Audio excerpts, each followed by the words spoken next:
దేవో మహేశ్వర గురు సాక్షాత్ పరబ్రహ్మ తస్మై శ్రీ గురవే నమ. అక్కడే ఉంటాం. నమస్కారం నాయన. నమస్కారం అమ్మా. ఉపదేశిత శ్రీ అమలానంద వెంకట స్వామి రెడ్డార్య సద్గురుభ్యో నమో నమ. అస్మద్గురు సమారంభం కృష్ణ సాందీప మధ్యమం ఓంకార పీఠ పర్యంతం వందే గురు పరంపరం. ద్వయాత్మరహిత సిద్ధాంతం పరమ పురుష ప్రబోధక శ్రీ వివేకానంద సుభయార్య సద్గురుభ్యో నమో నమ. మనము ఇప్పుడు గురువుకు త్రివిధ పద్ధతుల్లో భక్తి ఎలా చేయాలి అనే సబ్జెక్టు విచారిస్తున్నాము. పెద్దలైన మహనీయులు ఎన్నో కోణాలలో ఈ పరిపూర్ణ బోధన మనకు తెలియజేశారు. మనము ఈరోజు ఏ కష్ట నష్టాలు పడకుండా, కాలయాపన కాకుండా, ఏ విధమైన కఠిన అభ్యాసాలు సాధనలు చేయకుండా ఈ పరిపూర్ణ బోధన గృహస్థాశ్రమం అనే అద్భుతమైన ధర్మాలలో ధర్మాన్ని కలిగి ఉండే ఆశ్రమంలో ఉంటూ గురువును సాక్షాత్ పరమేశ్వరునిగా భావించి గురుభక్తి చేస్తూ ఈ బోధ విని ఇంత అనహంకార శరీర అనిమిష స్థితిని పొందినామంటే పెద్దల మన పైన ప్రసరింపజేసిన అమృత తుల్యమైనటువంటి వాత్సల్య కరుణలతో కూడిన కృపలతో కూడినటువంటి విధానము. అటువంటి అద్భుతమైనటువంటి మానవ కళ్యాణము, లోకోపకారము, సర్వజన హిత సుతాన్ని కోరినటువంటి మహనీయులు మన పెద్దలు. అటువంటి గురువులకు పేరు పేరున కృతజ్ఞతాపూర్వక ద్వాదశ సాష్టాంగ దండ ప్రణామములు చెప్పుకుంటూ ఈరోజు, ఎందుకంటే జూమ్ లో ఉన్నటువంటి పెద్దలైన గురువులకు, సాంప్రదాయ పెద్దలకు పేరు పేరున వారి పాద పద్మములకు నా ద్వాదశ సాష్టాంగ దండ ప్రణామములు అర్పిస్తున్నాను. ఎందుకంటే ఎంతో నా పైన వాత్సల్యము, కరుణ ప్రసరింపజేస్తూ ఈ విద్యలో నేను ఈ రోజు ఈ విధమైన పరిపూర్ణ బోధ స్థితిని అనుభవిస్తున్నామంటే అందరూ కారణము. నన్ను ప్రోత్సహించడము, నాతో అద్భుతమైన అవినాభావ సంబంధాలు పెట్టుకోవడము నిత్యానంద రెడ్డప్ప స్వామి గారు అయితేనేమి, నిష్కల్మషానంద బండి చక్రపాణి నాయన గారు అయితేనేమి, మరియు నిష్కలానంద చంద్రయ్య స్వామి గారు, ఇంకా పద్మావతమ్మ సమేత నారాయణ స్వామి దంపతులు, ఇట్లా ఈ గ్రూపులో ఎంతో మంది గురుస్థానములో ఉండి తమ జీవిత పర్యంతము గురువులకు సేవ చేసి అద్భుతమైన బోధ స్థితిని పొందిన మహనీయులు మన పైన కృప చూపి నన్ను వాళ్ళ పిల్లవానితో సమానంగా చూసుకుంటూ నేను ఎంతో అదృష్టవంతునిగా చెప్పొచ్చు.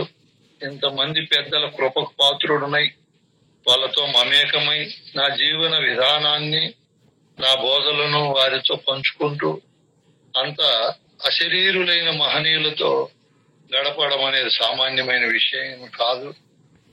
ఆ కోణంలో నేను ఎంతో ఆనందాన్ని, తృప్తిని పొందుతూ పెద్దల ఆశీస్సులు నిరంతరము కోరుకుంటూ ఇంకా మీ ఓటి అద్భుతమైన గురుభక్తి కలిగి బాహ్య పద్ధతుల్లో, అనన్య పద్ధతుల్లో, ఏకాంత పద్ధతుల్లో గురువును త్రికరణ శుద్ధిగా పూజించి, భజించి, ధ్యానించి, స్మరించి గురుసేవ చేసే పుణ్యపురుషులు మీరు.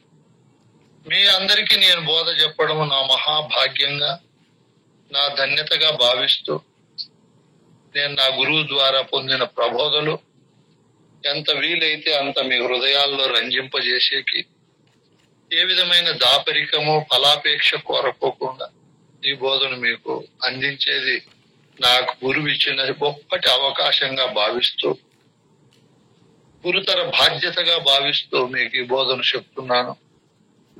నేను చెప్పేది స్వార్జితంగా ఏమీ ఉండదు. పెద్దల ద్వారా అందిపొందినటువంటి వారి ద్వారా విని అనేక కోణాల్లో విమర్శనాత్మకంగా వారి బోధను దిగుబడి చేసుకొని దాన్ని అద్భుతమైన ఒక బోధగా మార్చి మీకు అందరికీ మళ్ళీ యుగుమతి పద్ధతుల్లో అందిస్తున్నాను. ఏ శిష్యుడైనా, ఎంత గొప్ప మేధావి అయినా గురుబోధను గురుముఖేనా దిగుబడి చేసుకోవాలి ముందు.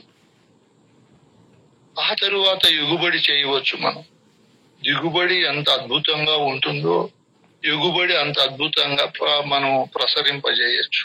అందుకే శిష్య స్థానములో ఉండినప్పుడు గురువు చెప్పే బోధను బాగా దిగుబడి చేసుకోవాలి. ప్రతి వాక్యాన్ని, ప్రతి చరణాన్ని, ప్రతి మర్మధర్మాలను బాగా దగ్గర మనసు పెట్టుకొని అద్భుతంగా దీన్ని తమాషాను, రొద్దుపోకను, ఇంకొక పద్ధతుల్లో కాకుండా శిష్యుడు తన హృదయములో వినయ, భయ, భక్తి, అద్భుతమైన ఉత్సాహము, ఉల్లాసము, అతిశయించిన ఆశయ సిద్ధిని ఫలింపజేసుకునే విధానము, ఇవన్నీ ఓతప్రోతంగా శిష్యునికి ఉండవలసినటువంటి పద్ధతులు ఎంచుకొని దీన్ని మరవకుండా అన్ని కాలాలలో శ్రవణ మనన నిధిధ్యాసలు చేస్తూ గురుకృపకు పాత్రుడే సాంప్రదాయ ప్రబోధలో బోధాధికారాన్ని గురువు ద్వారా పొంది తరువాత ఎగుబడి చేయాలి.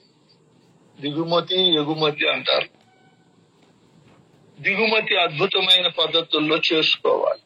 దానికే పెద్దలు బాహ్య భక్తిలో దిగుమతి చేసుకునేది 9 రకాలుగా చెప్పారు. 9 పద్ధతుల్లో ఎవరైతే దిగుమతి చేసుకుంటారో ఈ బోధను, వాళ్ళు అద్భుతమైన ఫలితాన్ని పొందుతారు. చివరిలో ఈ బోధలో బాహ్య భక్తిలో మనకు ఆత్మ నివేదన అని చెప్తారు. మనకు ప్రబోధ చెప్పిన గురువుకు మనము అర్పించవలసినటువంటిది ఏది అంటే నేననే ఆత్మను, నేననే అహంకారాన్ని అర్పించాలి, గురువుకు సమర్పించాలి. అదే నిజమైన భక్తి. భక్తి అనగానేమి? తాననే అహము లేకుండా పోవే పద్ధతినే భక్తి అంటారు. నిజమైన భక్తునిలో నేనని, నా కులమని, నా మతమని, నా జాతి అని, నా కుటుంబమని, నా సంపదలని, అక్కడ భద్రాద్రి రామశతకములో చెప్పినటువంటి ఏ మదము ఉండదు ఆయనకు. 8 మదాలలో అంతా గురుకృపగా, గురు ప్రసాదంగా భావిస్తాడు. ఇది ఒక అద్భుతమైన భక్తి. మన పెద్దలు అంత గొప్ప భక్తి చేశారు. శివరామ దీక్షితులు, నాయన నేను ఈ ప్రబోధను ఎంతో కష్టపడి నా గురుకృపకు పాత్రుడనై ఎన్నో సుదూర ప్రాంతాలన్నీ తిరిగి దీన్నే 24 గంటలు తపస్సు చేసి, దీన్నే ధ్యానము చేసి, దీనినే నేను అనునిత్యము శ్రవణ మనన నిధిధ్యాసల ద్వారా, దీన్ని నా గురువు ద్వారా, అనేక గ్రంథాల ద్వారా దిగుమతి చేసుకున్నాను. ఆయన ఒక రోజులోనో, ఒక నెలలోనో, ఒక సంవత్సరంలోనో, 10 సంవత్సరాల్లో వచ్చిండేది కాదు. ఇది అనంత కాలము, దీర్ఘకాలము, తామసము లేకుండా నేను గురువును సేవించాను అంటాడు. తామసం అంటేమి? తమో గుణము.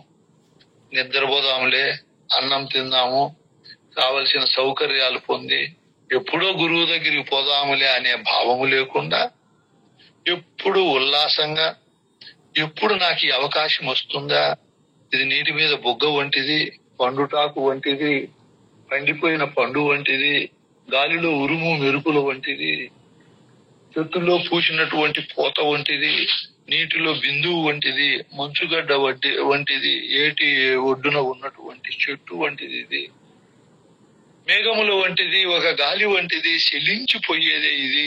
ఈ ప్రాణము స్థిరము కాదు, అస్థిరమైంది కదా.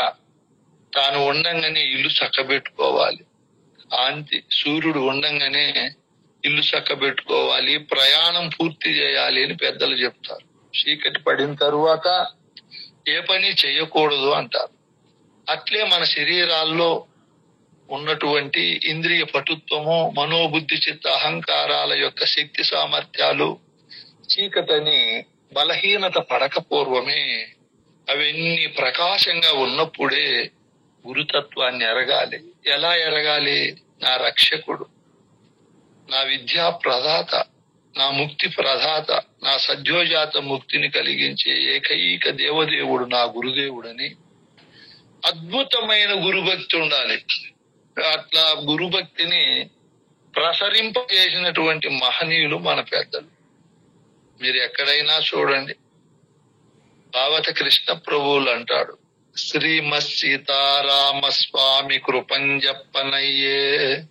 బిడ్డ, ఓ సభా పండితులారా, సభలో ఉన్నటువంటి వేదాంతార్పతేత వేత్తలారా, ఘనమైన బుద్ధి కలిగిన బుద్ధిమంతులారా, మహామేటి అయిన జ్ఞానము కలిగిన వారా, నేను చెప్పే బోధ ఇది నా స్వార్జితము కానే కాదు, నా గురువు అయినటువంటి పరశురామ సీతారామస్వామి కృపతో చెబుతున్నాను అంటాడు. అంత అనంతమైన భక్తినైన నవవ్యాకరణ పండితుడు, అనేక గ్రంథ సారాంశాలను సంపూర్ణ క్షుణ్ణంగా పరిశోధించిన మహనీయుడు, బాల్యము నుంచినే భక్తి జ్ఞాన వైరాగ్య తత్వములు కలిగిన మహనీయుడు భావ కృష్ణ ప్రభు.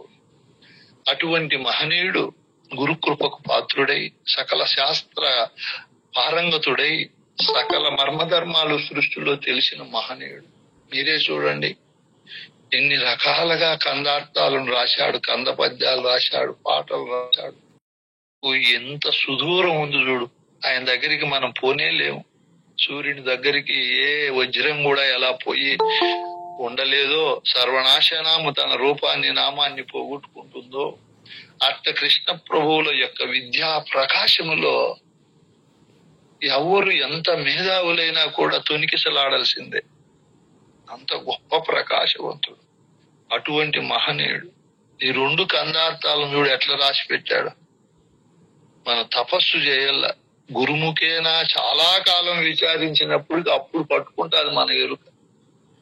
అంత మహా తేజోవంతుడు, విద్యాస్వరూపుడు, బహుముఖ ప్రజ్ఞాశాలి, ధీరోత్తముడు, అద్భుతమైన గురుభక్తిని కలిగిన మహనీయుడు ఓతప్రోతంగా.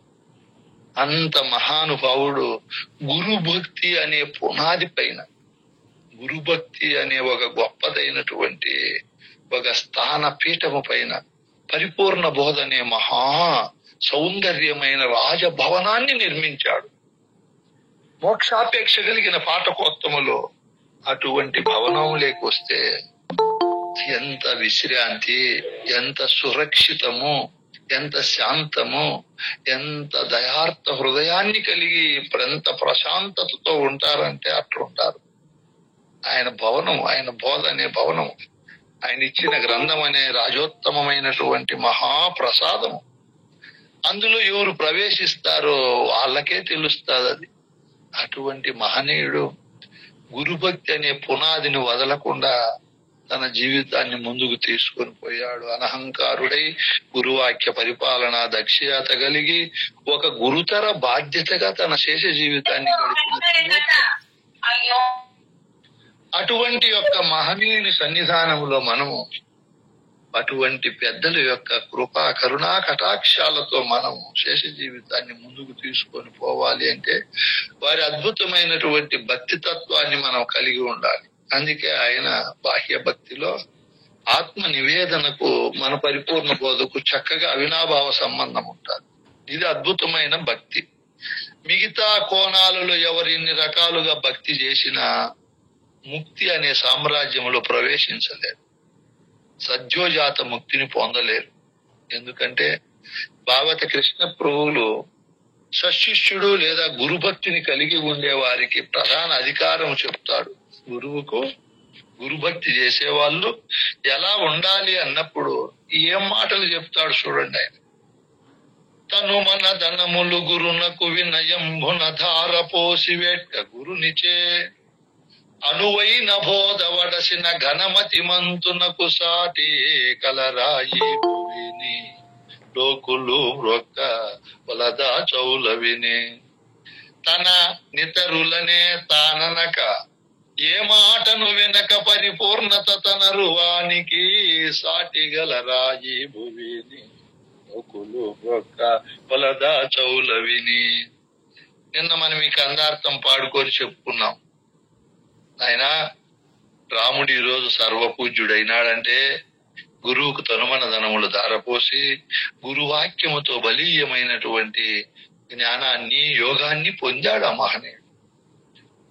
శ్రీకృష్ణ పరమాత్మ సద్గురు సన్నిధానానికి వెళ్లి 12 సంవత్సరాలు గురు సేవ చేసి గురువుకు తనుమన ధనములు ధారపోశాడు. గురువు ద్వారా అనువైన బోధను తెలుసుకున్నాడు. తెలుసుకున్న తరువాత ద్వాపర యుగం అయిపోయి కలియుగంలో ఉండాము. ఆయన కీర్తి ఇంకా రోజు రోజుకు పెరిగిపోతా ఉంది. గురుభక్తి అటువంటిది.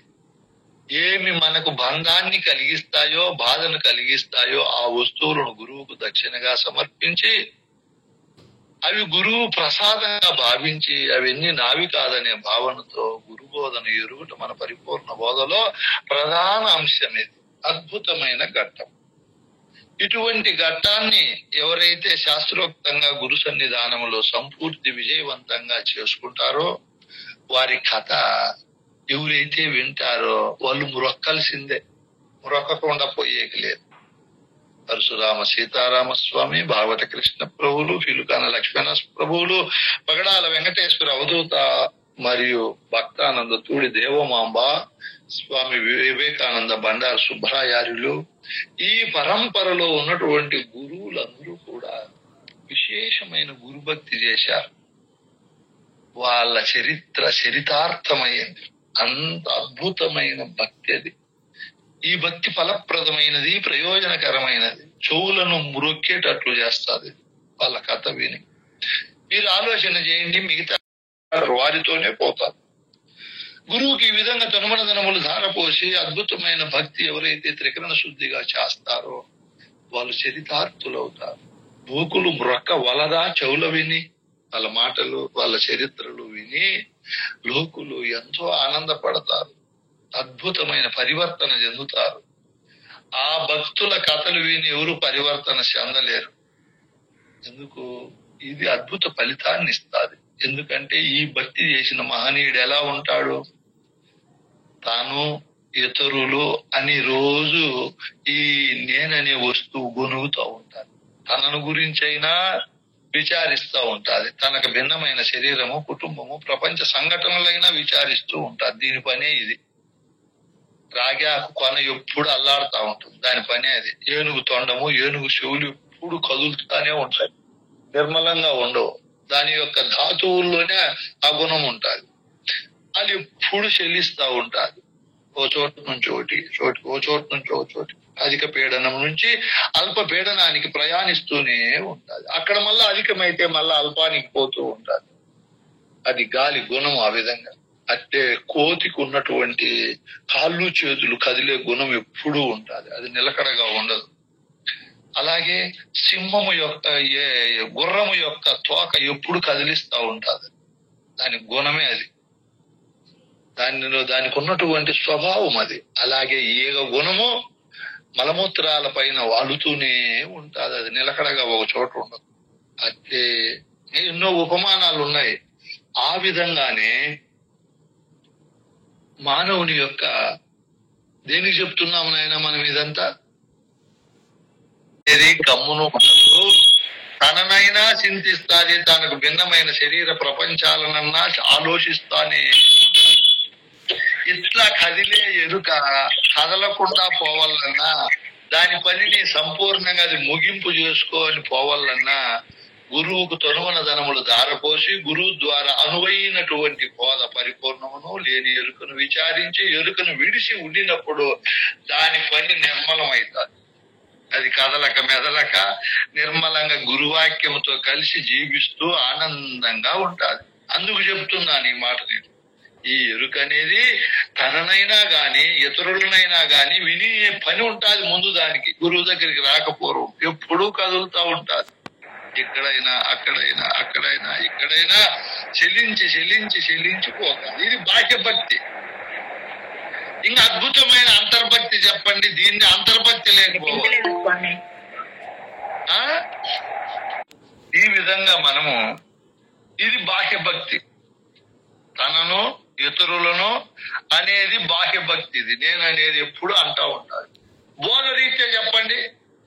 అద్వైత సిద్ధాంతం ప్రకారము తనను అంటే నేను పరమాత్మనని, నాకు మినహా దేవదేవుడు లేడని, నేను అద్భుతమైన చైతన్య స్వరూపుడునని, నేను శాశ్వతుడునని, సర్వవ్యాపకుడునని, దేహం అనే ఘటము పైలిపోతే మఠమనే ఆ చైతన్యములో నేను కలిసిపోతానని, ఇట్లా వాళ్ళు సిద్ధాంతం చేసుకుని ముక్తి అనగా ఇతరులు అంటే శరీరము, ప్రపంచము, వీటికి సంబంధించిన వస్తువులన్నీ జడములని, అవన్నీ నేను కాదని, ఇది ఈ నేననే ఎరుక ఇట్లా వేదాంత అద్వైత సిద్ధాంతం లేకొచ్చినప్పుడు ఇట్లయినా వదులుతూ ఉంటారు.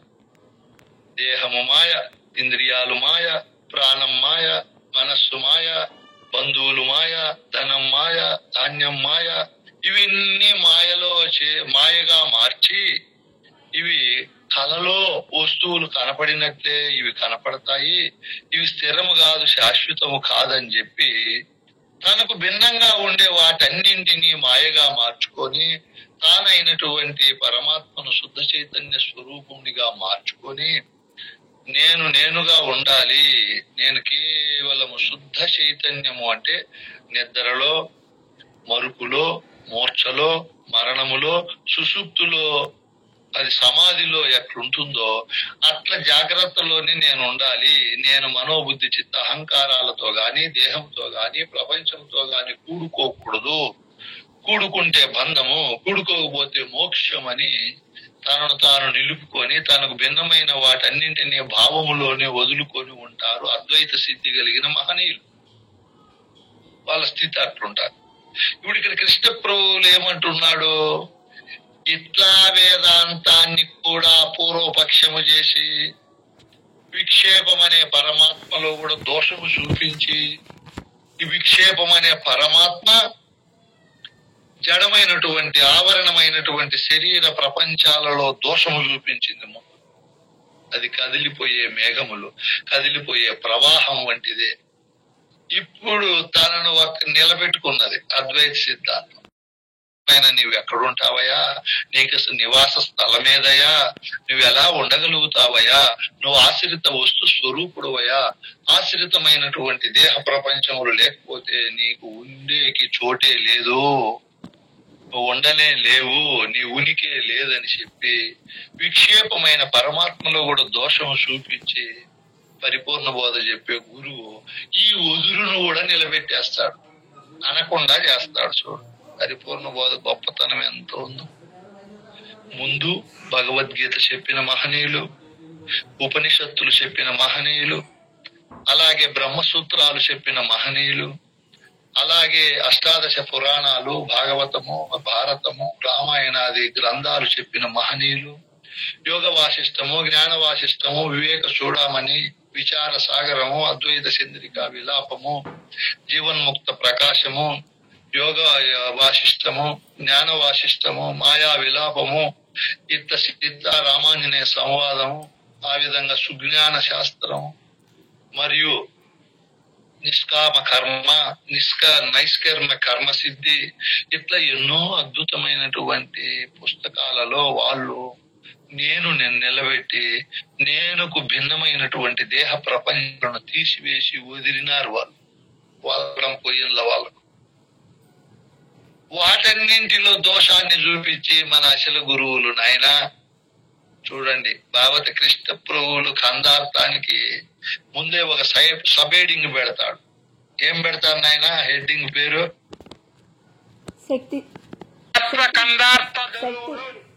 శక్తి ద్వైరహిత శుద్ధ నిర్గుణ తత్వ కందార్థ ధరువులు.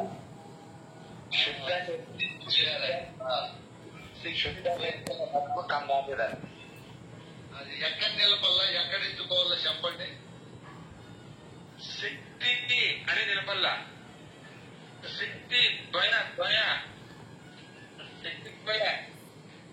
అర్థము స్ఫురించేటట్లు చెప్పాలి. అయినటువంటి అనహంకారులంటే ఏ కోణంలో చూసినా అనహంకారులే మనోళ్ళు. బోధలోనే కాదు, అన్ని కోణాలలో అనహంకారులు మహనీయులు. ఆయనకు సృష్టి మర్మధర్మాలు అన్ని కూడా తెలుసు కృష్ణ ప్రభువులకు కూడా. అయినా అందరినీ బుజ్జగించుకున్నాడు. తన పైన ప్రేమ పుట్టేటట్లు వినయాన్ని ప్రదర్శించాడు. అహంకారంతో ఎవరు దేన్ని సాధించలేరు. అనహంకారంతో భూమండలాన్ని అంతా కూడా వశం చేసుకోవచ్చు. చూడండి ఎంత బాగుంది. భక్తితో పరమాత్ముడైన గురువునే వశం చేసుకోవచ్చు. డబ్బులు ఇచ్చి, సేవ చేసి, వస్తువాహనాలు ఇచ్చి కాదు, భక్తితో. అట్లా వినయ విధేయతలతో సృష్టినే వశం చేసుకోవచ్చు. అంత గొప్ప సాంప్రదాయం మంది. ఆ మహానుభావుడు ఇంత గొప్ప ఏ విషయానికయ్యా మనం ఇవన్నీ మాట్లాడుకుంటున్నామో, ఉండే శరీరము ప్రపంచము అసత్యమని పక్షపాత దృష్టితో ఒక వస్తువును సత్యమని దానికి ఆధారం ఉండే వస్తువును అసత్యమని పక్షపాత దృష్టితో చెప్పారు అనేక గ్రంథాలలో. మన అచల గురువులు వచ్చి నిష్పక్షపాత దృష్టిని కలిగి ఆయన ఆవరణము ఏ విధంగా ప్రవాహ రూపేణ అసత్యమో దానిని ఆశ్రయించి ఉన్నటువంటి పరమాత్మ కూడా దోషము కలిగి ఉంది నాయన, అది కూడా అసత్యమేనాయనా. ఈ దేహము అనే ఆవరణము, ప్రపంచం అనే ఆవరణము లేకపోతే పరమాత్మ అనే అజడమైనటువంటి వస్తువుకు ఉనికి ఉండదు, సత్తా ఉండదని మనోళ్ళు బాగా నిష్పక్షపాత దృష్టితో పరిశోధన చేశారు. అందులో కృష్ణ ప్రభువులు మహామేధావి. ఆయన రాసినటువంటి గ్రంథంలో ఈ విధంగా రెండింటిని నిరసించాడు.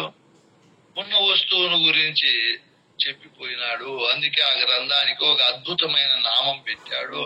ఆ నామమును ఎక్కడ నిలపాలా, ఎట్లా అర్థం చేసుకోవాలా చెప్పండి అని మిమ్మల్ని అడిగాను నేను. జయరామ స్వామి ఆయన శైలిలో ఆయన చెప్పాడు, దేవమ్మ ఆయనమ్మ శైలిలో ఆయమ్మ చెప్పింది. మిగతా వాళ్ళు కూడా చెప్పండి, తప్పేముంది.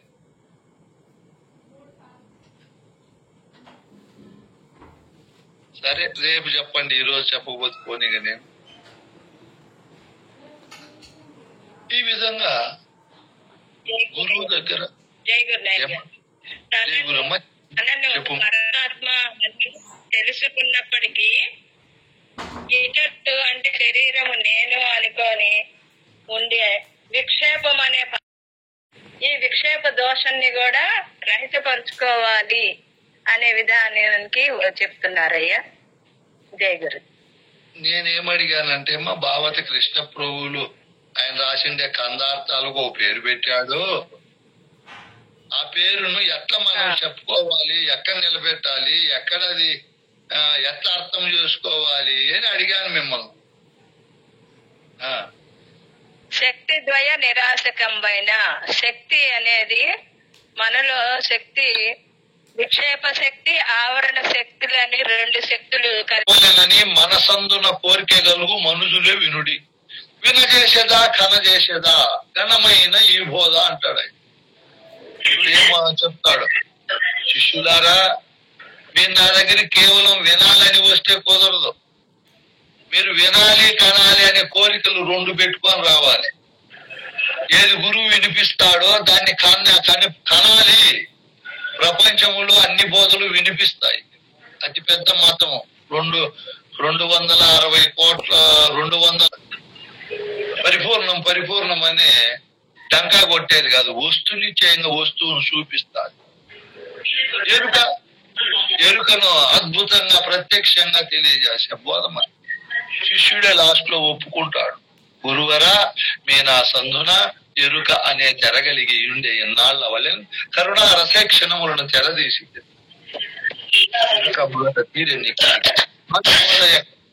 పరిపూర్ణమును లేని ఎరుకను చూపించి ఎరుక లేదని ఎంత ఎరుకే లేదా. ఏం మాటలు చూడు.